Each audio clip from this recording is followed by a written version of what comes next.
Hi guys, ಎಲ್ರಿಗೂ ನಮಸ್ಕಾರ. ನಾವು ಈ ಒಂದು ವಿಡಿಯೋದಲ್ಲಿ ಕ್ಯಾರೆಟ್ ಬೆಳೆಯನ್ನು ಬೀಜದಿಂದ ಕಟಾವು ಮಾಡಿ ಮಾರುವ ಹಂತದವರೆಗಿನ ವಿವಿಧ ಹಂತಗಳ ಬೆಳೆ ಹೇಗೆ ತೆಗಿಬೇಕು ಅನ್ನೋದನ್ನು ನಾವು ತಿಳ್ಕೊಳ್ಳೋಣ ಫ್ರೆಂಡ್ಸ್. ಮೊದಲಿಗೆ ನೇಗಿಲನ್ನು ಚೆನ್ನಾಗಿ ಟ್ರ್ಯಾಕ್ಟ್ರಿಂದ ಚೆನ್ನಾಗಿ ಭೂಮಿಯನ್ನು ಹದ ಮಾಡ್ಕೋಬೇಕಾಗುತ್ತೆ.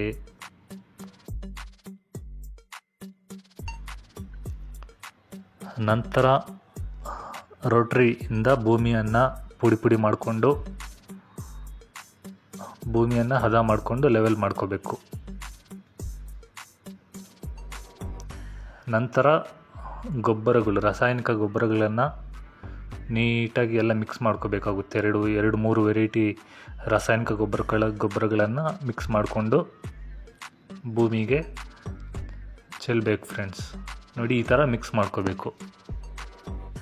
ಈ ಥರ ಮಿಕ್ಸ್ ಮಾಡಿಕೊಂಡು ಎಲ್ಲ ವಿವಿಧ ರೀತಿಯ ರಾಸಾಯನಿಕ ಗೊಬ್ಬರಗಳನ್ನು ನೋಡಿ ಈ ಥರ ಮಿಕ್ಸ್ ಮಾಡ್ಕೋಬೇಕು.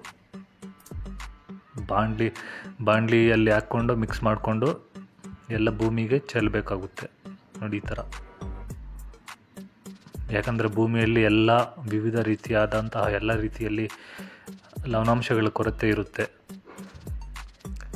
ನಂತರ ಕ್ಯಾರೆಟ್ ಬೀಜಗಳನ್ನ ಮರಳಿನಲ್ಲಿ ಮಿಕ್ಸ್ ಮಾಡ್ಕೋಬೇಕು. ನೋಡಿ, ಇದು ಒಣಗಿದಂತಹ ಮರಳಿನಲ್ಲೇ ಕ್ಯಾರೆಟ್ ಬೀಜವನ್ನು ಚೆಲ್ಲುವುದು ರೂಢಿ ವಿಚಾರವಾಗಿದೆ ಫ್ರೆಂಡ್ಸ್.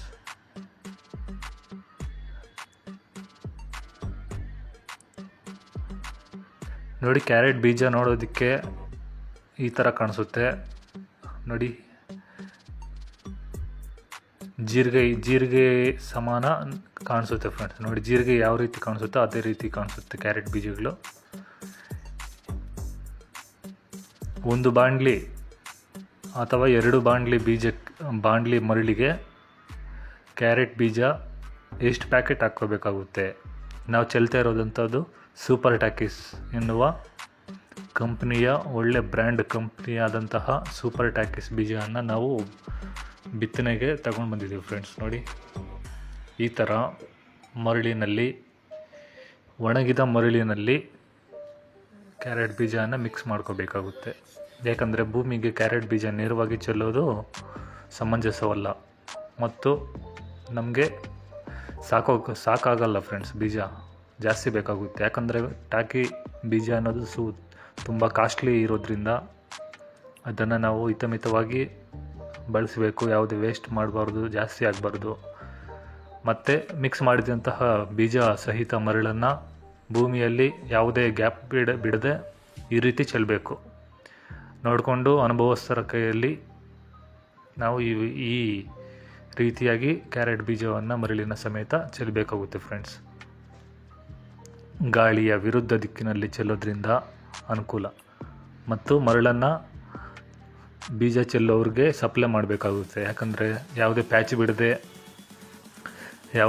ಬಿಡದೆ ಯಾವುದೇ ಗ್ಯಾಪುಗಳಾಗ್ದಿರ ಚೆಲ್ಲಬೇಕಾಗುತ್ತೆ. ನೋಡಿ, ಮೆಜರ್ಮೆಂಟ್ ಪ್ರಕಾರ ಒಂದೇ ಲೆವೆಲ್ಲಾಗಿ ಚೆಲ್ಕೊತ ಹೋಗಬೇಕು.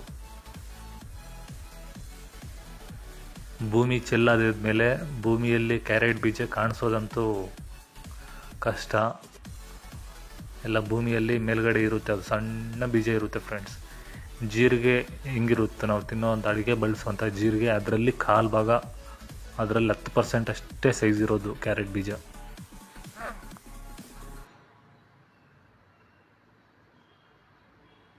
ನೋಡಿ, ಕಾಣಿಸ್ತಾ ಇದೆ ಫ್ರೆಂಡ್ಸ್. ಅಲ್ಲಲ್ಲಿ ಬಿದ್ದಿರುವಂತಹ ಬೀಜಗಳು ಈ ರೀತಿ ಕಾಣಿಸುತ್ತೆ.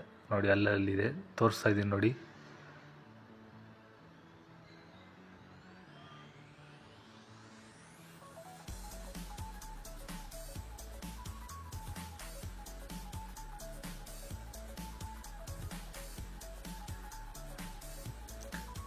ನಂತರ ಅದೇ ರೀತಿಯಾಗಿ ಗೊಬ್ಬರವನ್ನು ನಾವು 2 ರೀತಿಯಾದಂತಹ ಗೊಬ್ಬರವನ್ನು ಮಿಶ್ರಣ ಮಾಡಿಕೊಂಡು ಭೂಮಿಗೆ ಚೆಲ್ಲಬೇಕು. ಇದು ಬೇರೆ ಹೊಲ ಫ್ರೆಂಡ್ಸ್. ಆವಾಗಲೇ ತೋರಿಸಿದ್ದು ಬೇರೆ ಹೊಲದಲ್ಲಿ ಚೆಲ್ಲಿದ್ದು, ಇದು ಇನ್ನೊಂದು ಸಪ್ರೇಟ್ ಹೊಲದಲ್ಲಿ ಚೆಲ್ತಾ ಇರುವಂತಹ ರಾಸಾಯನಿಕ ಗೊಬ್ಬರ. ನೋಡಿ ಈ ಚೀಲ ಬೂಸ್ಟರ್ ಅನ್ನುವಂತಹ ಭತ್ತ, ಕಬ್ಬು, ಮೆಣಸು, ಹತ್ತಿಗೆ ಹಾಕುವಂತಹ ಬೂಸ್ಟರ್, ಮತ್ತು ಇದು ಈ ಕಡೆ DAP ತೋರಿಸ್ತಾ ಇದೀವಿ ನೋಡಿ ಫ್ರೆಂಡ್ಸ್. ಈ ಕಪ್ಪಗಿರುವಂತಹದ್ದು DAP, ಬ್ರೌನ್ ಕಲರ್ ಇರುವಂತಹದ್ದು ಬೂಸ್ಟರ್ ಎನ್ನುವ ರಾಸಾಯನಿಕ ಗೊಬ್ಬರಗಳು. ನೋಡಿ DAP, ಭಾರತ್ DAP ಅನ್ನೋದು ಗ್ರೀನ್ ಕಲರ್ ಚೀಲ, ಬ್ರೌನ್ ಕಲರ್ ಇರೋದು ಬೂಸ್ಟರ್ ಅನ್ನುವಂತಹ ಫರ್ಟಿಲೈಸರ್ಸ್ ಫ್ರೆಂಡ್ಸ್. ಇವೆರಡು ಮಿಕ್ಸ್ ಮಾಡಿಕೊಂಡು ನಾವು ಭೂಮಿಗೆ ಸರಿಯಾದ ರೀತಿಯಲ್ಲಿ ಎಲ್ಲೂ ಗ್ಯಾಪುಗಳು ಬಿಡದೆ ಬಿತ್ತನೆ ಮಾಡೋಕ್ಕಿಂತ ಮುಂಚೆ ಚೆಲ್ಲಬೇಕು. ಯಾಕಂದರೆ ಬಿತ್ತನೆ ಮಾಡೋಕ್ಕಿಂತ ಮುಂಚೆ ಚೆಲ್ಲಿದ್ರೆ ಒಳ್ಳೆ ಫಲವತ್ತತೆಯಿಂದ ಬೀಜಗಳು ಚೆನ್ನಾಗಿ ಮೊಳಕೆ ಹೊಡೆಯುತ್ತೆ. ನೋಡಿ ಇದು ಮರಳು, ತೇವಯುತವಾದ ಮರಳು. ನೋಡಿ ಈ ಕ್ಯಾರೆಟ್, ಇದು ಇನ್ನೊಂದು ವೆರೈಟಿ ಕ್ಯಾರೆಟ್ ಟಾಕಿ ಸೀಡ್ಸ್. ಒಂದು ಪ್ಯಾಕೆಟಿನ ಬೆಲೆ 1600 ರೂಪಾಯಿ ಬೆಲೆ ಇದೆ. ಇಂಥದ್ದು 1 kg ಬೀಜ ತಂದಿದ್ದೀವಿ ಫ್ರೆಂಡ್ಸ್. 1 kg ಬೀಜ ಅಂದರೆ 10 ಪ್ಯಾಕೆಟು ಬರುತ್ತೆ ಫ್ರೆಂಡ್ಸ್. 10 ಪ್ಯಾಕೆಟ್ ಬೀಜ, ಪ್ರತಿ ಪ್ಯಾಕೆಟಿನ ತೂಕ 100 ಗ್ರಾಮ್. ನಾವು ತಂದಿರೋದು 800 ಗ್ರಾಮ್ ಪ್ಯಾಕೆಟ್ ಫ್ರೆಂಡ್ಸ್. ನೋಡಿ 8 ಪ್ಯಾಕೆಟ್ ಇದೆ. 8 ಪ್ಯಾಕೆಟ್ ಅಂದರೆ ಪ್ರತಿ ಪ್ಯಾಕೆಟ್ 100 ಗ್ರಾಮ್ ಅಂದರೆ 8 ಪ್ಯಾಕೆಟ್ಗೆ 800 ಗ್ರಾಮ್ ಆಗುತ್ತೆ. ಇದು ಸರಿಸುಮಾರು ಅರ್ಧ ಎಕರೆ ಪ್ರದೇಶ, ಅರ್ಧ ಎಕರೆಕ್ಕಿಂತ ಸ್ವಲ್ಪ ಕಡಿಮೆ. ನೋಡಿ ಇದರ ಲೇಬಲ್ಸಲ್ಲಿ ಎಲ್ಲ ನೀಟಾಗೆಲ್ಲ ಅದರ ಡಿಸ್ಕ್ರಿಪ್ಷನೆಲ್ಲ ಕೊಟ್ಟಿರ್ತಾರೆ. ಇದೆಲ್ಲ ನೋಡಿಕೊಂಡು ಎಕ್ಸ್ಪೈರಿ ಡೇಟು, ಅದ್ರ ಜರ್ಮಿನೇಷನ್ನು, ಕ್ರಾಸಿಂಗು, ಅದ್ರ ಬಗ್ಗೆ ಎಲ್ಲ ನಾವು ನೋಡಿಕೊಂಡು ಎಕ್ಸ್ಪೈರಿ ಡೇಟೆಲ್ಲ ನೋಡಿಕೊಂಡು ನಾವು ಪರ್ಚೇಸ್ ಮಾಡಿ ತರಬೇಕಾಗುತ್ತೆ ಫ್ರೆಂಡ್ಸ್. ನಂತರ ಮರಳು, ಒಣಗಿದ ಮರಳಿನಲ್ಲಿ ಚೆಲ್ಲಬೇಕಾಗಿದ್ದರಿಂದ ಕತ್ತರಲ್ಲಿ ಹೋಗೋದ ಮನಕ್ಕೆ ಪ್ಯಾಕೆಟನ್ನು ನೀಟಾಗಿ ಓಪನ್ ಮಾಡಿಕೊಂಡು, ನೋಡಿ ಫ್ರೆಂಡ್ಸ್ ಇದೇ ರೀತಿಯಲ್ಲಿ ನಾವು ಓಪನ್ ಮಾಡಿಕೊಂಡು ಮರಳಲ್ಲಿ ಮಿಕ್ಸ್ ಮಾಡ್ಕೋಬೇಕಾಗುತ್ತೆ. ನೋಡಿ ಜೀರಿಗೆ ಥರ ಕಾಣಿಸ್ತಾ ಇದೆ ಕ್ಯಾರೆಟ್ ಬೀಜ. ಯಾರು ನೋಡಿಲ್ಲ ಅಂದರೆ ಇದರಲ್ಲಿ ನೋಡ್ಕೋಬೋದು ಫ್ರೆಂಡ್ಸ್. ಕ್ಯಾರೆಟ್ ಅನ್ನೋದು ಸಸಿಯಿಂದ ಬರುವಂತಹದ್ದಲ್ಲ, ಬೀಜಗಳಿಂದನೇ ಕ್ಯಾರೆಟ್ ಬರುವಂಥದ್ದು. ನೋಡಿ ಕಾಣಿಸ್ತಾ ಇದೆ, ನೋಡಿ ಇದೆಲ್ಲ ಸಣ್ಣದಾಗಿ. ಏನಲ್ಲ ಅವನಿ ಕಲೈ ಇನ್ನು ಹಿಂಗೆ ಹೊಡ್ಪಯಿಲ್ಲ. ನಂತರ ಈ ಮರಳನ್ನು ನಾವು ನೀಟಾಗಿ ಮಿಶ್ರಣ ಮಾಡ್ಕೋಬೇಕು ಫ್ರೆಂಡ್ಸ್.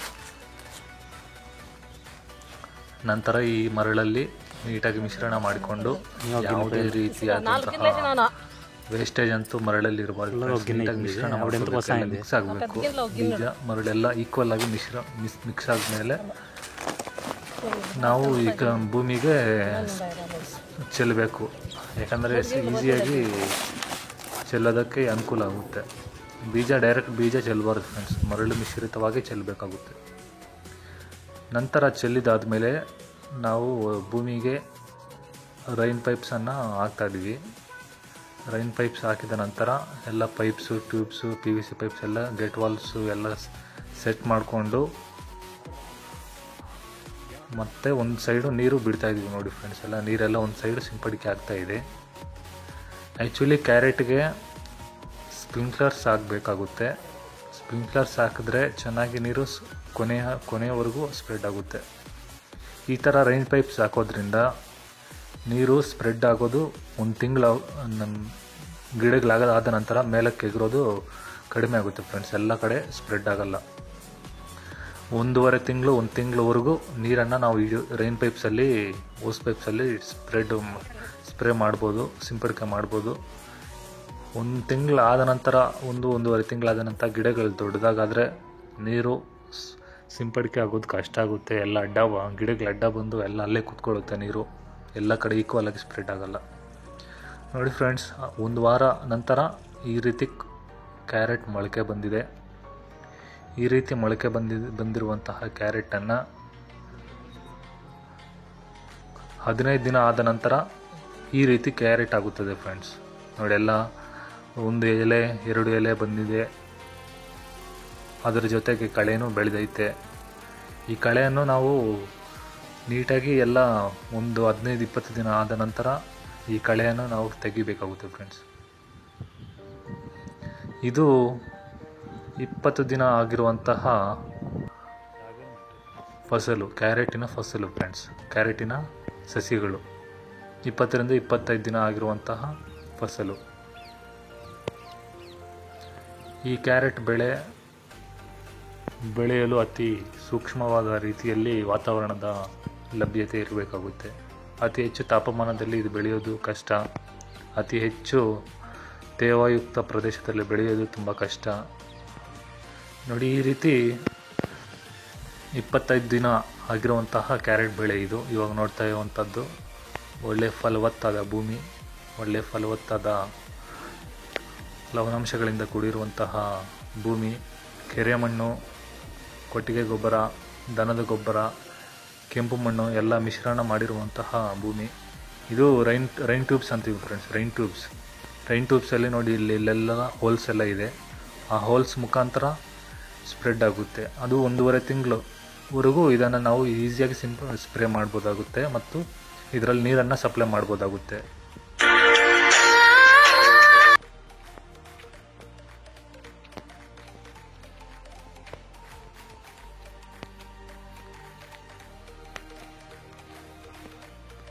ನೋಡಿ ಫ್ರೆಂಡ್ಸ್, ಇದು ಕ್ಯಾರೆಟನ್ನು ನಾವು ನೀಟಾಗಿ ಎಷ್ಟು ಅಂತರ ಬೇಕೋ ಅಷ್ಟು ಅಂತರಕ್ಕೆ ಮಾತ್ರ ನಾವು ಬಿತ್ತನೆ ಮಾಡ್ಕೋಬೇಕು. ಜಾಸ್ತಿ ಒತ್ತೊತ್ತಾಗಿ ಬೆಳೆದಿರುವಂಥ ಕ್ಯಾರೆಟ್ ಗಿಡಗಳನ್ನ ಕಿತ್ತಾಕಬೇಕು. ಇಲ್ಲ ಅಂದರೆ ಅದು ಕ್ಯಾರೆಟ್ ಗಡ್ಡೆಗಳು ಬೆಳವಣಿಗೆ ಆಗೋ ಸಮಯದಲ್ಲಿ ಬೆಳವಣಿಗೆ ಆಗಲ್ಲ, ಸೈಜ್ ಬರೋದಿಲ್ಲ. ಅದರಿಂದ ಅತಿ ಹೆಚ್ಚು ಒತ್ತೊತ್ತಾಗಿರುವಂಥ ಕ್ಯಾರೆಟನ್ನು ಕಿತ್ಬಿಟ್ಟು ಅಂತರ ತಕ್ಕಂತೆ ನಾವು ನೋಡಿ ಕಿತ್ಬಿಡ್ಬೇಕೆಲ್ಲ. ಹತ್ರ ಇದೆಲ್ಲ ಕೀಳಲೇಬೇಕು. ಇಲ್ಲಾಂದರೆ ನಾವು ಕೀಳ್ತಾ ಇದ್ದೀವಿ, ವೇಸ್ಟ್ ಆಗುತ್ತೆ, ಗಿಡಗಳು ಕ್ಯಾರೆಟ್ ಎಲ್ಲ ಲಾಸ್ ಆಗುತ್ತೆ ಅಂತ ನಾವು ಭಾವಿಸ್ಬೋದು. ನೋಡಿ, ಈ ಥರ ಒತ್ತೊತ್ತಾಗಿರೋದು ಸಣ್ಣಕ್ಕಿರೋ ಗಿಡಗಳನ್ನೆಲ್ಲ, ಕ್ಯಾರೆಟ್ ಗಿಡಗಳನ್ನೆಲ್ಲ, ಸಸ್ಯಗಳನ್ನ ಕೀಳಾಕಬೇಕು. ಕಿತ್ತರೆ ಮಾತ್ರ ನಮಗೆ ಇಳುವರಿ ಬರೋದು. ಇಳುವರಿ ಬಂದರೆ ಒಂದು ಅರ್ಧ ಎಕರೆಗೆ 6 ಟನ್ನಿಂದ 6 ಟನ್ನು ಕ್ಯಾರೆಟ್ ಆಗುತ್ತೆ ಅಂತ ಇಟ್ಕೊಂಡ್ರೆ, ಕೀಳಿಲ್ಲ ಅಂದರೆ ಬರೀ 2-3 ಟನ್ನು 4 ಟನ್ಗೆ ನಿಂತೋಗುತ್ತೆ ಫ್ರೆಂಡ್ಸ್. ಅತಿ ಹೆಚ್ಚು ಸಸ್ಯಗಳಿದ್ರೂ ಇಳುವರಿ ಬರಲ್ಲ. ಅತಿ ಹೆಚ್ಚು ಸಸ್ಯಗಳಿಂದ ಕಡಿಮೆ ಮಾಡಿ ಮೆಜರ್ಮೆಂಟ್ ತಕ್ಕಂತೆ ನೋಡಿ ಫ್ರೆಂಡ್ಸ್, ಎಲ್ಲ ಡಿಸ್ಟೆನ್ಸ್ ಎಷ್ಟು ಚೆನ್ನಾಗೆಲ್ಲ ಅಂತರ ಕಾಯ್ದುಕೊಂಡು ನಾವು ಕ್ಯಾರೆಟ್ ಸಸ್ಯಗಳನ್ನ ರೆಡಿ ಮಾಡ್ಕೋಬೇಕಾಗುತ್ತೆ. ಅತಿ ಹೆಚ್ಚು ಒಂದು ಪ್ಯಾಕೆಟ್ ಎಕ್ಸ್ಟ್ರಾ ಚೆಲ್ಲಿದ್ರೂ ಪರವಾಗಿಲ್ಲ, ಬಿತ್ತನೆ ಮಾಡಿದ್ರೂ ಪರವಾಗಿಲ್ಲ. ಅದನ್ನು ನಾವು ಕಳೆ ಕೀಳೋ ಟೈಮಲ್ಲಿ ನೋಡ್ಕೊಂಡು ಕೀಳಬೇಕಾಗುತ್ತೆ. ನೋಡಿ, ಎಲ್ಲ ಕರೆಕ್ಟಾಗಿ 4 ಇಂಚು 3 ಇಂಚಿಗೆ ಒಂದೊಂದು ಸಸಿನ ಇರೋ ಥರ ಅಂತರದಿಂದ ನಾವು ಬೆಳಿಬೇಕು. ಅತಿ ಹೆಚ್ಚು ಒತ್ತಾಗಿದ್ರೂ ಈ ಕ್ಯಾರೆಟ್ ಗಡ್ಡೆಗಳು ಬೆಳವಣಿಗೆ ಬರದೆ ಇಳುವರಿ ಬರೋದು ಕಡಿಮೆ ಆಗೋಗುತ್ತೆ, ಈಲ್ಡ್ ಬರಲ್ಲ. ನೋಡಿ, ಇದು ಸುಮಾರು ಒಂದು ಅರ್ಧ ಎಕರೆ ಪ್ರದೇಶ. ಈ ಅರ್ಧ ಎಕರೆ ಪ್ರದೇಶದಲ್ಲಿ 8 ಪ್ಯಾಕೆಟ್, ಮೊದಲಿಗೆ ತಿಳಿಸಿದಂಗೆ 8 ಪ್ಯಾಕೆಟ್ ಸೂಪರ್ಟೆಕ್ಸ್ ಬೀಜ ಚೆಲ್ಲಿದ್ದು.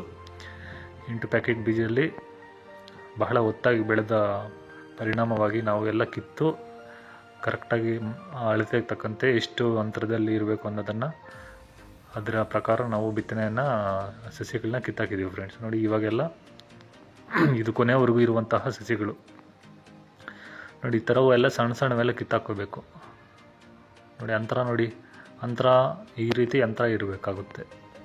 ಅತಿ ಹೆಚ್ಚು ದೂರ ಇದ್ರೂ ಈಲ್ಡ್ ಬರಲ್ಲ, ಸೈಜ್ ಬರೋದೇ ಇಲ್ಲ ಫ್ರೆಂಡ್ಸ್. ಲಾಸ್ಟ್ಗೆ ಅವು ಕ್ಯಾರೆಟ್ ಅದು ನಾಲಾಯಕ್ಕಾಗೋಗುತ್ತೆ, ಅದು ಆಗೋದೇ ಇಲ್ಲ, ಚಾನ್ಸೇ ಇಲ್ಲ. ನೋಡಿ, ಈ ರೀತಿ ನಾವು ಅಂತರದಲ್ಲಿ ನಾವು ಬೆಳೆದ್ರೇ ಒಳ್ಳೆ ಕ್ಯಾರೆಟ್ ಫಸಲ್ ತೆಗೆಯೋದಕ್ಕೆ, ಈಲ್ಡ್ ತೆಗೆಯೋದಕ್ಕೆ, ಟನ್ನೇಜ್ ಜಾಸ್ತಿ ಬರೋದಕ್ಕೆ ಒಳ್ಳೆ ಅನುಕೂಲ. ನೋಡಿ, ಈ ಥರ ಸೆಂಟ್ರಿಗೆ ನಾವು ಡ್ರಿಪ್ಸ್ ಪೈಪ್ ಹಾಕ್ಬಿಟ್ಟು ಎಲ್ಲ ಆ ಕಡೆ ಈ ಕಡೆ ಲೆಫ್ಟ್ಗೆ ರೈಟ್ಗೆ ಎಲ್ಲ ರೈನ್ ಪೈಪ್ಸ್ ಹಾಕಿದ್ದೀವಿ. ರೈನ್ ಪೈಪ್ಸ್ ಹಾಕಿದ ನಂತರ ಇದು ರೈನ್ ಪೈಪ್ಸಿಂದ ನಮಗೆ ಜಾಸ್ತಿ ಬೆಳೆ ಪೂರ್ತಿನೂ ನಾವು ಯೂಸ್ ಮಾಡೋಕ್ಕಾಗಲ್ಲ ಫ್ರೆಂಡ್ಸ್. ಒಂದು ಅರ್ಧದಿಂದ 3/4 ಭಾಗ ಬೆಳೆ ಆದಮೇಲೆ ನೀರು ಈ ರೈನ್ ಪೈಪ್ಸ್ಗೆಲ್ಲ ಬೆಳೆ ಎಲ್ಲ ಅಡ್ಡ ಬಂದ್ಬಿಟ್ಟು ನೀರು ಸ್ಪ್ರೇ ಆಗೋದು ಕಡಿಮೆ ಆಗುತ್ತೆ, ಸಿಂಪಡಿಕೆ ಆಗಲ್ಲ.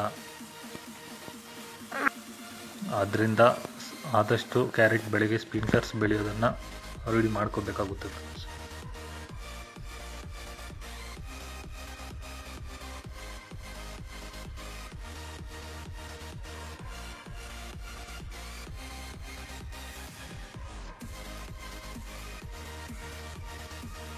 ನೋಡಿ ಫ್ರೆಂಡ್ಸ್, ಇದು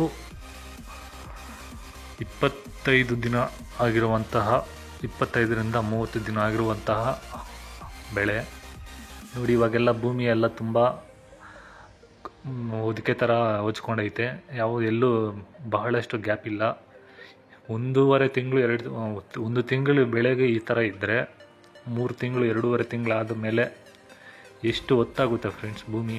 ಅದರಿಂದ ಕ್ಯಾರೆಟ್ ಬೆಳೆ ಅತಿ ಕಡಿಮೆ ಅಂತರದಲ್ಲೇ ನಾವು ಕಾಯ್ಕೋಬೇಕಾಗುತ್ತೆ. ಸಸಿಗಳು ಅತಿ ಹೆಚ್ಚು ದೂರ ಇರಲೇಬೇಕು. ಮೀಡಿಯಮ್ ಆಗಿ ಆವ್ರೇಜ್ ಆಗಿದ್ರೂ ಇರಬೇಕು ಫ್ರೆಂಡ್ಸ್. ಅತಿ ಹೆಚ್ಚು ಹೊತ್ತಾಗಿ ಬೆಳೆದ್ರೆ ನಾವು ಅನ್ಕೋಬೋದು ಹೊತ್ತಾಗಿದ್ದರೆ ಬಹಳ ಇಳುವರಿ ಬರುತ್ತೆ, ಜಾಸ್ತಿ ಗಡ್ಡೆಗಳು ಉರುತ್ತೆ ಅಂತ. ಚಾನ್ಸೇ ಇಲ್ಲ ಫ್ರೆಂಡ್ಸ್. ಅತಿ ಹೆಚ್ಚು ಇಳುವರಿ ಬರೋದಂತೂ ಕಡಿಮೆ. ಕರೆಕ್ಟಾಗಿ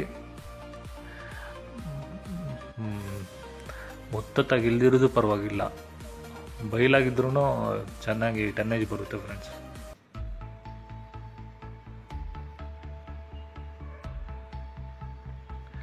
ಕಳೆ ಇದ್ದರೆ ಕಳೆನಾಶಕವನ್ನು ನಾವು ಬಿತ್ತನೆ ಮಾಡಿ ನೀರು ಮೊದಲನೇ ಸಿಂಪಡಿಕೆ ಆದ ನಂತರ ಒಂದೇ ಒಂದು ದಿನ ಬಿಟ್ಟು ಮಾರನೇ ದಿನ ಹೊಡೆದ್ರೆ ಕ್ಯಾರೆಟ್ ಮೊಳಕೆ ಹೊಡೆಯೋ ಮುಂಚೆನೇ ಕಳೆ ಅನ್ನೋದು ಸತ್ತೋಗುತ್ತೆ ಫ್ರೆಂಡ್ಸ್. ಇಲ್ಲ ನಾವು ಕಳೆನಾಶಕ ಔಷಧಿ ಹೊಡೆಯಲ್ಲ ಅಂತ ಹೇಳಿದ್ರೆ 15ರಿಂದ 20 ದಿನ ಆದಮೇಲೆ ಕ್ಯಾರೆಟ್ ಎಲ್ಲ ಮೊಳಕೆ ಬಂದು ಒಂದು ಇಂಚು 2 ಇಂಚು ಆಗಿರುವಂಥ ಸಸಿಗಳಲ್ಲಿ ಆವಾಗೂ ಕಳೆ ಔಷಧಿ ಹೊಡಿಬೋದು. ಆವಾಗ ಕಳೆ ಔಷಧಿ ಹೊಡೆದರೆ ಕಳೆ ಮಾತ್ರ ಸುಟ್ಟೋಗಿ ಆ ಕಳೆ ಮಾತ್ರ ನಾಶ ಆಗಿ ಕ್ಯಾರೆಟ್ ಬೀಜ ಹಂಗೇ ಉಳ್ಕೊಳ್ಳುತ್ತೆ, ಕ್ಯಾರೆಟ್ ಸಸಿಗಳು ಹಂಗೆ ಉಳ್ಕೊಳ್ಳುತ್ತೆ. ಇಲ್ಲ ಅದೂ ಮಾಡಲ್ಲ ಅಂತ ಹೇಳಿದ್ರೆ ನಾವು ಕ್ಯಾರೆಟ್ ಸಸಿಯನ್ನು ನಾವು ಕೈಯಲ್ಲೇ ನಾವು ಕಳೆ ತೆಗಿತೀವಿ ಅಂದರೆ ಅದು ಇನ್ನೂ ಒಳ್ಳೆಯದು ಫ್ರೆಂಡ್ಸ್. ಯಾಕಂದರೆ ಕ್ಯಾರೆಟು ಆರೋಗ್ಯಯುತವಾಗಿ ಬೆಳೆಯೋದಕ್ಕೆ ತುಂಬ ಅನುಕೂಲ ಆಗುತ್ತೆ. ನಾವು ಕೈಯಿಂದ ಮ್ಯಾನ್ಯಲ್ಲಾಗೆ ನಾವು ಕಳೆ ಕೀಳೋದು ಅತ್ಯುತ್ತಮ ಪ್ರಕ್ರಿಯೆ. ಕೈಯಿಂದ ಕೀಳೋದ್ರಿಂದ ಏನೋ ಅನಾನುಕೂಲಗಳಂದರೆ ಕೂಲಿ ಖರ್ಚು ಜಾಸ್ತಿ ಬರುತ್ತೆ, ಟೈಮು ಕನ್ಸಂಪ್ಷನ್ ಜಾಸ್ತಿ ತಗೊಳುತ್ತೆ, ಅತಿ ಹೆಚ್ಚು ಶ್ರಮದಾನ ಆಗುತ್ತೆ, ಶ್ರಮ ವ್ಯಯಿಸಬೇಕಾಗುತ್ತೆ, ಮತ್ತು ಆರೋಗ್ಯದ ಸಮಸ್ಯೆಗಳು ಬರುತ್ತೆ. ಮತ್ತು ಇದು ಅನುಕೂಲಗಳೇನೆಂದರೆ ಕಳೆ ಔಷಧಿ ಹೊಡೆಯೋದ್ರಿಂದ ಅನುಕೂಲಗಳೇನೆಂದರೆ ಒಂದು ಸಾರಿ ಒಂದು ಅರ್ಧ ಎಕರೆಗೆ 6 ಕ್ಯಾನು ಅಥವಾ 2 ಕ್ಯಾನು 3 ಕ್ಯಾನು ಪ್ರದೇಶಕ್ಕೆ ತಕ್ಕಂತೆ ನಾವು ಸ್ಪ್ರೇ ಮಾಡಿಬಿಟ್ರೆ ಮುಗಿದೋಯ್ತು. ಸ್ವಲ್ಪ ದಿನ ಆದಮೇಲೆ ಕಳೆಯೆಲ್ಲ ನಾಶ ಆಗಿ ಕ್ಯಾರೆಟ್ ಮಾತ್ರ ಫಿಲ್ಟ್ರಾಗಿ ಉಳ್ಕೊಳ್ಳುತ್ತೆ. ಇನ್ನು ಅನುಕೂಲ ಏನಂದರೆ ಲೇಬರ್ ಚಾರ್ಜಸ್ ಎಲ್ಲ ಉಳ್ಕೊಳ್ಳುತ್ತೆ, ಯಾವುದೇ ಎನರ್ಜಿ ವೇಸ್ಟ್ ಇರಲ್ಲ. ಹಾಗೆ ನಾವು ಕಳೆ ತೆಗೆಯೋದು ವಿಧಾನಗಳಿದೆ ಫ್ರೆಂಡ್ಸ್. ನೋಡಿ 3ನೇ ಬಾರಿ ಕೀಳ್ತಾ ಇದ್ದಾರೆ ಫ್ರೆಂಡ್ಸ್ ನಮ್ಮಪ್ಪ ಇವರು. ಕಳೆ ತೆಗೆಯೋ ಟೈಮಲ್ಲಿ ದೊಡ್ಡದಾಗಿರುವಂತಹ ಒತ್ತೊತ್ತಾಗಿರುವಂಥ ಕ್ಯಾರೆಟನ್ನು ಮತ್ತೆ ಇವಾಗಲೂ ಸಹ 1 ತಿಂಗಳ ಮೇಲೆ 10 ದಿನ ಆ ಟೈಮ್ ಆಗಿದೆ ಫ್ರೆಂಡ್ಸ್. ಆದ್ರೂ ಒತ್ತೊತ್ತಾಗಿರೋದನ್ನು ತೆಗಿಲೇಬೇಕು. ಸಸಿ ಚೆನ್ನಾಗಿದೆ, ಗಿಡ ದಪ್ಪಾಗಿದೆ, ತೆಗಿಯೋಕ್ಕೆ ಮನಸ್ಸು ಬರ್ತಾ ಇಲ್ಲ ಅಂತ ಹೇಳಿದ್ರೂ ತೆಗಿಲೇಬೇಕು. ತೆಗೆದ್ರೇ ಅದು ಇಳುವರಿ ಬಂದು ಸೈಜ್ ಬರೋದು. ಇಲ್ಲ ಅಂದರೆ ಬೆಳೆ ಹೋದಂಗೆ ಲೆಕ್ಕ. ಮತ್ತು ಗಾಳಿ ಹೋಗೋದಕ್ಕೂ ಸ್ವಲ್ಪ ಸ್ಪೇಸ್ ಇರಬೇಕು. ಜಾಸ್ತಿ ಒತ್ತು ಮಾಡಿದ್ರೂ ಪ್ರಾಬ್ಲಮ್ ಆಗುತ್ತೆ. ಗಾಳಿ ಆಡ್ತಾ ಇರಬೇಕು, ಒಳಗಡೆ ತೇವಾಂಶ ಎಲ್ಲ ಹಾಗೆ ಆಗಬೇಕು. ಯಾವುದಾದ್ರೂ ಸೈಕ್ಲೋನ್ ಇಟ್ಕೊಂಡ್ರೆ ನಮ್ಮದಂತೂ ಭೂಮಿ ಬರೀ ಜೇಡಿ ಮಣ್ಣು, ಕೆರೆ ಮಣ್ಣು ಹೊಡಿಸ್ಬಿಟ್ಟು ಭೂಮಿ ತುಂಬ ಜೇಡಿ ಮಣ್ಣೆ ತುಂಬಿಕೊಂಡೈತೆ. ಒಂದು ಸಾರಿ ಜೋರಾದ ಮಳೆ ಬಂದರೆ ಆ ತೇವ ಒಣಗೋದಕ್ಕೆ ಸುಮಾರು 10ರಿಂದ 15 ದಿನ ಬೇಕು, ಗಟ್ಟಿ ಬಿಸಿಲಿನಲ್ಲೂ ಸಹ. ಅದರಿಂದ ನೀರು ಅತಿ ಕಡಿಮೆ ನಾವು ಸಿಂಪಡಿಕೆ ಮಾಡೋದು, ಇದಕ್ಕೆ ಸಪ್ಲೈ ಮಾಡೋದು ಕಡಿಮೆ ಮಾಡ್ತೀವಿ. ನೀರು ಜಾಸ್ತಿ ಸಪ್ಲೈ ಮಾಡಿದ್ರೆ ಈ ಕೆಸರಿನಲ್ಲಿ ಕ್ಯಾರೆಟ್ ಮೊಳಕೆಗಳು ಡ್ಯಾಮೇಜ್ ಆಗೋಗುತ್ತೆ. ನೋಡಿ, ಇದು ಆವಾಗಲೇ ತೋರಿಸಿರುವಂತಹ ಬೆಳೆ ಪಕ್ಕದಲ್ಲಿರುವಂತಹ ಇನ್ನೊಂದು ಹೊಲದಲ್ಲಿ ಬಿತ್ತನೆ ಮಾಡಿರುವಂತಹ ಬೆಳೆ. ಈ ತೋಟ ಸುಮಾರು 2 ತಿಂಗಳಾಗಿರುವಂತಹ ತೋಟ. ಈ ತೋಟದಲ್ಲಿ ಸೂಪರ್ ಟಾಕಿ ಸೀಡ್ಸನ್ನು ಬಿತ್ತನೆ ಮಾಡಿದ್ದು, ಸೇಮ್ ಅದೇ ಸೀಡ್ಸನ್ನು ಬಿತ್ತನೆ ಮಾಡಿ ಎಲ್ಲ ಹಾಕಿದ್ದು. ಈ ಬೆಳೆ ತುಂಬ ಅತಿ ಹೆಚ್ಚು ಮಳೆ ಮತ್ತು ಅತಿವೃಷ್ಟಿಗೆ ಬಲಿಯಾಗಿ ಈ ಮಾತ್ರಕ್ಕೆ ಇವಾಗ ಉಳ್ಕೊಂಡೈತೆ ಫ್ರೆಂಡ್ಸ್. ಈ ತೋಟ ಸುಮಾರು 1,60,000 ರೂಪಾಯಿಗೆ ಮಾರಿದ್ದು. ಅತಿ ಹೆಚ್ಚು ಲಾಭ ಗಳಿಸಲು ಸಾಧ್ಯ ಆಗಲಿಲ್ಲ ಫ್ರೆಂಡ್ಸ್. ಸುಮಾರು ಇದನ್ನು ನಾವೇ ಸ್ವಂತ ರೈತರು ವ್ಯಾಪಾರಸ್ಥರಿಗೆ ಮಾರ್ದಿರ ಖುದ್ದಾಗಿ ರೈತರೇ ಮಾರ್ಕೆಟ್ಗೆ ಹೋಗಿ ಮಾರಿದರೆ ಅತಿ ಹೆಚ್ಚು ಲಾಭ ಗಳಿಸುವಂತಹ ಸಂಭವ ಜಾಸ್ತಿ ಇತ್ತು. ಏನು ಮಾಡೋದು, ರೈತರೆಲ್ಲ ಬೆಳೆ ತೆಗೆದಿರ್ತಾರೆ, ಕಷ್ಟಪಟ್ಟಿರ್ತಾರೆ, ಮತ್ತು ಕೊನೆಗೂ ಮಾರ್ಕೆಟ್ವರೆಗೂ ಕಷ್ಟಪಡಬೇಕಂದ್ರೆ ಆಗಲ್ವಲ್ಲ. ಅದಕ್ಕೆ ಮಾರಿಬಿಡ್ತಾರೆ ಒಟ್ಟಾಗಿ ತೋಟ ಎಲ್ಲ ಹೋಲ್ಸೇಲಾಗಿ.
ನೋಡಿ, ಹೊತ್ತಾಗಿದ್ದರೆ ಪ್ರಾಬ್ಲಮ್ ಇದೇ ಥರನೇ ಆಗೋದು. ನೋಡಿ ಯಾವ ರೀತಿ ಬೆಳೆದೈತೆ ಅಂತ. ಕೊನೆ ಹಂತ ಹಾರ್ವೆಸ್ಟಿಂಗ್, ಕಟಾವು ಮಾಡುವ ವಿಧಾನ. ನಾವು ವ್ಯಾಪಾರಸ್ಥರಿಗೆ ಎಲ್ಲ ವ್ಯಾಪಾರ ಮಾಡಿ ಆದಮೇಲೆ ಅಡ್ವಾನ್ಸ್ ತಗೊಂಡು ಅವ್ರು ಬಂದು ಕಟಾವು ಮಾಡೋ ಟೈಮು ಈ ರೀತಿ ಇರುತ್ತೆ ಫ್ರೆಂಡ್ಸ್. ನೋಡಿ, ಎಲ್ಲ ಬುಟ್ಟಿಗಳಿಗೆ ತಂದು ಬುಟ್ಟಿಗಳಲ್ಲಿ ಕ್ಯಾರೆಟ್ ಎಲ್ಲ ಹಾಕ್ಕೊಂಡು ಸ್ವಲ್ಪ ಆಳು ಎಲ್ಲ ಕ್ಯಾರೆಟನ್ನು ಕೀಳ್ತಾ ಇದ್ದರೆ ಮಹಿಳೆಯ ಆಳುಗಳು ಎಲ್ಲ ಅದನ್ನು ಕ್ಯಾರೆಟನ್ನು ತುಂಡರಿಸಿ ಬಕೆಟ್ ಒಳಗಡೆ ಹಾಕ್ಕೊತಾ ಇದ್ದಾರೆ. ನೋಡಿ, ಇದು ಸೂಪರ್ಟ್ಯಾಕ್ಸ್ ಬೀಜದಲ್ಲಿ ಬೆಳೆದಿರುವಂಥ ಕ್ಯಾರೆಟ್. ಎಲ್ಲ ಶೈನಿಂಗ್ ಎಲ್ಲ ಚೆನ್ನಾಗಿದೆ, ಯಾವುದೇ ಡ್ಯಾಮೇಜಸ್ ಇಲ್ಲ. ಯಾಕೆ ಡ್ಯಾಮೇಜಸ್ ಇಲ್ಲ ಅಂದರೆ ಬಿತ್ತನೆ ಮಾಡೋ ಟೈಮಲ್ಲಿ ಹೊಂಗೆ ಬೀಜದ ಪುಡಿಯಿಂದ ತಯಾರಿಸಲ್ಪಟ್ಟ ಗೊಬ್ಬರ 1 ಎಕರೆಗೆ ಕನಿಷ್ಠ 1 ಕ್ವಿಂಟಾಲ್ ಅಥವಾ 2 ಕ್ವಿಂಟಾಲ್ ಅಷ್ಟು ಗೊಬ್ಬರವನ್ನು, ಹೊಂಗೆ ಗೊಬ್ಬರವನ್ನು ನಾವು ಚೆಲ್ಲೋದ್ರಿಂದ ಯಾವುದೇ ರೀತಿಯಾದಂತಹ ಗಡ್ಡೆಗೆ ಅಪಾಯ ಉಂಟು ಮಾಡದೆ ಯಾವುದೇ ರೋಗಗಳು ಬರದೆ ಕಾಪಾಡುತ್ತೆ. ಮತ್ತು ಒಳ್ಳೆ ಶೈನಿಂಗ್ ಬರುತ್ತೆ ಅದರಲ್ಲಿ. ಮತ್ತು ಒಳ್ಳೆ ರಿಚ್ ಕಂಟೆಂಟ್ ನ್ಯೂಟ್ರಿಯೆಂಟ್ಸ್ ಎಲ್ಲ ಸಿಗುತ್ತೆ. ಯಾವುದೇ ಹುಳ ಆಡ್ದಿರ ಯಾವುದೇ ಎರೆಹುಳ ಅಂಥವೆಲ್ಲ ಕಡಿದಿರ ಗಡ್ಡೆಗಳನ್ನ ಸಂರಕ್ಷಣೆ ಮಾಡೋದರಲ್ಲಿ ಪ್ರಮುಖ ಪಾತ್ರ ವಹಿಸುತ್ತೆ ಹೊಂಗೆ ಗೊಬ್ಬರ. ಅದರ ಜೊತೆಗೆ ಬೇವಿನ ಗೊಬ್ಬರವೂ ಸಹ, ಬೇವಿನ ಪುಡಿ, ಬೇವಿನ ಬೀಜದ ಪುಡಿಯೂ ಸಹ ಒಳ್ಳೆಯ ಪ್ರಮುಖ ಪೌಷ್ಟಿಕ ಅಂಶ ಆಗಿರುತ್ತೆ ಫ್ರೆಂಡ್ಸ್. ಎಲ್ಲ ಕಟಾವು ಆದ ನಂತರ ಇವರು ಎಲ್ಲ ಲೋಡ್ ಮಾಡಿಕೊಂಡು, ನೋಡಿ ಫ್ರೆಂಡ್ಸ್, ಇದು ಟಾಟಾ ಎಸಿ, ಇದಕ್ಕೆ ಲೋಡ್ ಮಾಡಿಕೊಂಡು ಇರುವಂತಹ ಕ್ಯಾರೆಟನ್ನು ಎಲ್ಲಿಗೂ ತಗೊಂಡೋಗಿ ಎಲ್ಲ ವಾಶ್ ಮಾಡಿಕೊಂಡು ಮಿಷಿನ್ಗೆ ಹಾಕಿ ವಾಶ್ ಮಾಡಿಕೊಂಡು ಅವರು ಮಾರ್ಕೆಟ್ಗೆ ಹೋಗಿ ಮಾರ್ಕೊತಾರೆ ಫ್ರೆಂಡ್ಸ್. ಮಾರ್ಕೊಂಡು ಲಾಭ ಪಡ್ಕೊತಾರೆ.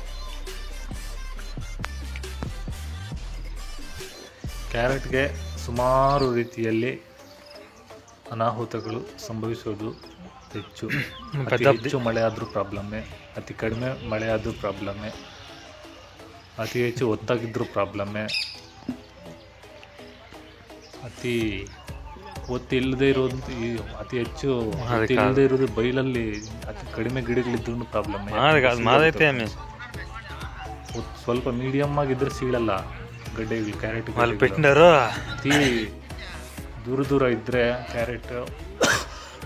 Carrot ಗಡ್ಡೆಗಳು ಸೀಳೋಗುತ್ತೆ friends. ನೋಡಿ ಚೆನ್ನಾಗಿದೆ ಎಲ್ಲ ಫ್ರೆಂಡ್ಸ್, ಇವು ಎಲ್ಲ ನೀಟಾಗಿದೆ.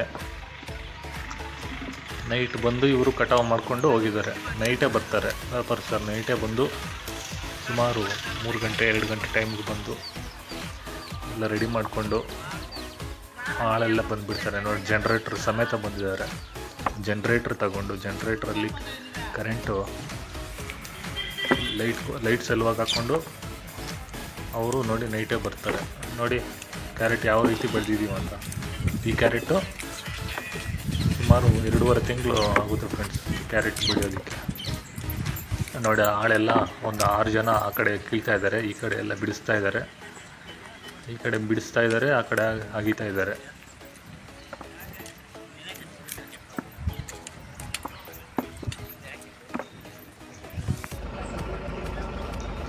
ಮತ್ತು ಇನ್ನೊಂದು ಡಿಮೆರಿಟ್ಸ್ ಏನಂದರೆ ಕ್ಯಾರೆಟಲ್ಲಿ, ಈ ಕ್ಯಾರೆಟ್ಗೆ ಬುಡದಲ್ಲಿ ಹಸಿರು ಅಂಶ ಕಾಣಿಸ್ಕೊಳ್ಳೋದು ಜಾಸ್ತಿ. ನೋಡಿ ಇಲ್ಲಿ ಹಸಿರು ಅಂಶ ಕಾಣಿಸ್ಕೊಳ್ಳೋದು ಕ್ಯಾರೆಟಲ್ಲಿ ಸ್ಪ್ರಿಂಕ್ಲರ್ಸ್ಗೆ ಹಾಕಿದ್ರೆ, ರೈನ್ ಪೈಪ್ಸ್ಗೆ ಹಾಕಿದ್ರೆ ಕಾಣಿಸ್ಕೊಳ್ಳಲ್ಲ ಫ್ರೆಂಡ್ಸ್. ಯಾಕಂದರೆ ಹಸಿರು ನೋಡಿ ಬುಡದಲ್ಲಿ ಹಸಿರು ಅಂಶ ಕಾಣಿಸ್ಕೊಳ್ಳೋದು ಕಡಿಮೆ. ಡ್ರಿಪ್ಸು ಇರಿಗೇಷನ್ಗೆ ಹಾಕಿದ್ರೆ, ನೀರಾವರಿಗೆ ಹಾಕಿ ನೀರು ಕಟ್ಟಿದ್ರೆ ಉದ್ದಾಗಿ ನಾವು ಹಾರೆದಲ್ಲಿ ನೀರು ಕಟ್ಟಿದ್ರೆ, ಚೆನಕದಲ್ಲಿ ನೀರು ಕಟ್ಟೋದು ಆದರೆ ಆ ಬುಡಗಳ ಮೇಲಿರುವಂತಹ ನೀರೆಲ್ಲ ಕೊಚ್ಕೊಂಡೋಗಿ, ಮಣ್ಣೆಲ್ಲ ಕೊಚ್ಕೊಂಡೋಗಿ ಬುಡಗಳು ಡೈರೆಕ್ಟಾಗಿ ಸೂರ್ಯನ ಬೆಳಕಿಗೆ ಗೋಚರ ಆಗಿ, ಸೂರ್ಯನ ಬೆಳಕಿನಿಂದ ಹಸಿರಿನ ಅಂಶ ಸಂಗ್ರಹ ಆಗಿ ಅದನ್ನು ಬುಡದಲ್ಲಿ ಹಸಿರಿನ ಅಂಶ ಸಂಗ್ರಹಣೆ ಆಗುತ್ತೆ ಫ್ರೆಂಡ್ಸ್. ಕ್ಲೋರೋಫಿಲ್ ಅನ್ನೋದು ಪತ್ತೆ ಆಗುತ್ತೆ. ನೋಡಿ ಇಷ್ಟುದ್ದ ಬೆಳೆದಿದ್ದೀವಿ, ಇಷ್ಟುದ್ದ ಬೆಳೆದೈತೆ ಕ್ಯಾರೆಟು. ಇಷ್ಟುದ್ದ ಬೆಳಿಬೇಕಂದ್ರೆ ಚೆನ್ನಾಗಿ ಭೂಮಿ ಫಲವತ್ತತೆಯಿಂದ ಇರಬೇಕು, ಅಂತರ ಕಾಯ್ದುಕೊಂಡಿರಬೇಕು ಗಿಡದಿಂದ ಗಿಡಕ್ಕೆ. ಕನಿಷ್ಠ ಒಂದು 3-4 ಇಂಚಾದರೂ ದೂರ ಇರಬೇಕು. ಮತ್ತು ಭೂಮಿಗೆ ಒಳ್ಳೆಯ ಫಲವತ್ತತೆ ನೀಡಿರಬೇಕು, ಒಳ್ಳೆಯ ಗೊಬ್ಬರಗಳು ನೀಡಿರಬೇಕು, ಒಳ್ಳೆಯ ಉಳುಮೆ ಮಾಡಿರಬೇಕು ಫ್ರೆಂಡ್ಸ್. ಅತಿ ಹೆಚ್ಚು ಗಟ್ಟಿ ಇದ್ರೂ ಭೂಮಿಯಲ್ಲಿ ಕ್ಯಾರೆಟ್ ಒಳಗಡೆ ಹೋಗಿ ಉದ್ದ ಬರೋದು ಕಡಿಮೆ.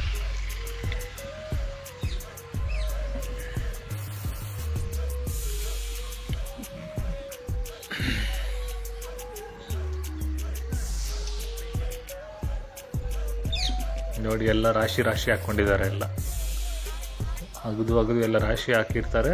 ಅವರು ಪಕ್ಕದಲ್ಲಿ ಇನ್ನೊಬ್ಬರು ಬಕೆಟ್ಗಳು ತಗೊಂಡು ಕಟಾವು ಮಾಡ್ತಾ ಇರ್ತಾರೆ. ಕಟ್ ಮಾಡಿಕೊಂಡು ಎಲ್ಲ ಒಂದು ಬಕೆಟ್ ಒಳಗಡೆ ಹಾಕ್ಕೊತಾ ಇರ್ತಾರೆ ಫ್ರೆಂಡ್ಸ್.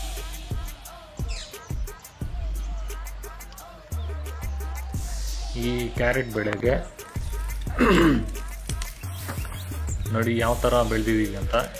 ಈ ತರಹದ ಕ್ಯಾರೆಟ್ ಬೆಳಿಬೇಕು ಅಂತ ಹೇಳಿದ್ರೆ ನಾವು ಕನಿಷ್ಠ 3 ತಿಂಗಳು, ಮ್ಯಾಕ್ಸಿಮಮ್ 3 ತಿಂಗಳು ಪೀರಿಯಡ್ ಫ್ರೆಂಡ್ಸ್. ಇದು 3 ತಿಂಗಳ ಪೂರ್ತಿ ಬೆಳೆ. ರೇಟ್ ಅತಿ ಹೆಚ್ಚು ಇದ್ದರೆ 2.5 ತಿಂಗಳಿಗೆ ಕಟಾವು ಮಾಡ್ತಾರೆ. ರೇಟ್ ಅತಿ ಹೆಚ್ಚು ಇದ್ದು 2.5 ತಿಂಗಳು ಕಟಾವು. ನೋಡಿ ರೇಟ್ ಅತಿ ಕಡಿಮೆ ಇದ್ದು ಸ್ವಲ್ಪ ವ್ಯತ್ಯಾಸ ಇದ್ದರೆ ಆ ರೇಟಲ್ಲಿ 3 ತಿಂಗಳವರೆಗೂ ಕಾಯ್ಕೊಂಡು ವ್ಯಾಪಾರ ಮಾಡೋದಂತೂ ನಿಶ್ಚಿತ. ಯಾಕಂದರೆ ರೇಟ್ ಜಂಪ್ ಆಗುತ್ತೆ ಅಂತೇಳಿ ವೆಯ್ಟ್ ಮಾಡ್ತಾ 3 ತಿಂಗಳು ತಳ್ಳಿಬಿಡ್ತಾರೆ ಫ್ರೆಂಡ್ಸ್.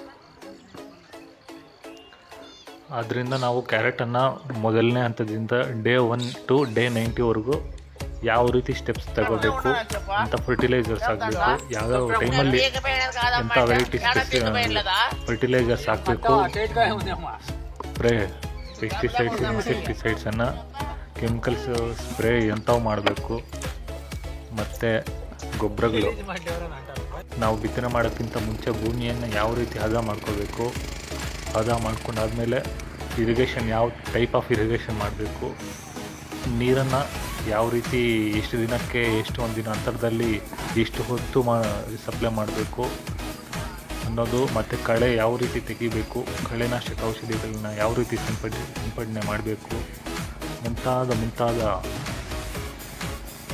ಉಪಯುಕ್ತ ಮಾಹಿತಿಗಳನ್ನ ನಮ್ಮ ಚಾನಲ್ನಲ್ಲಿ ತಾವು ವೀಕ್ಷಣೆ ಮಾಡ್ಬೋದಾಗಿದೆ. ನಮ್ಮ ಚಾನಲ್ ಅನೇಕ ರೀತಿಯಾದಂತಹ ತರಕಾರಿ ಬೆಳೆಗಳ ಬಗ್ಗೆ ಎಷ್ಟು ಗೊತ್ತೋ ಅಷ್ಟು ಮಾತ್ರ ನಾವು ವಿವರಣೆ ಸಹಿತ ನೀಡಿದ್ದೀವಿ. ತಮ್ಮ ಅನಿಸಿಕೆಗಳೇನಾದರೂ ಇದ್ದರೂ ಸಹ ತಮ್ಮ ಕಾಮೆಂಟ್ ಮೂಲಕ ತಿಳಿಸಬೇಕಂತ ಕಳಕಳಿಯ ಮನವಿ. ಮತ್ತು ವಿಡಿಯೋಗಳನ್ನ ತಮ್ಮ ಆಪ್ತರಿಗೂ ಸಹ ಶೇರ್ ಮಾಡಿ.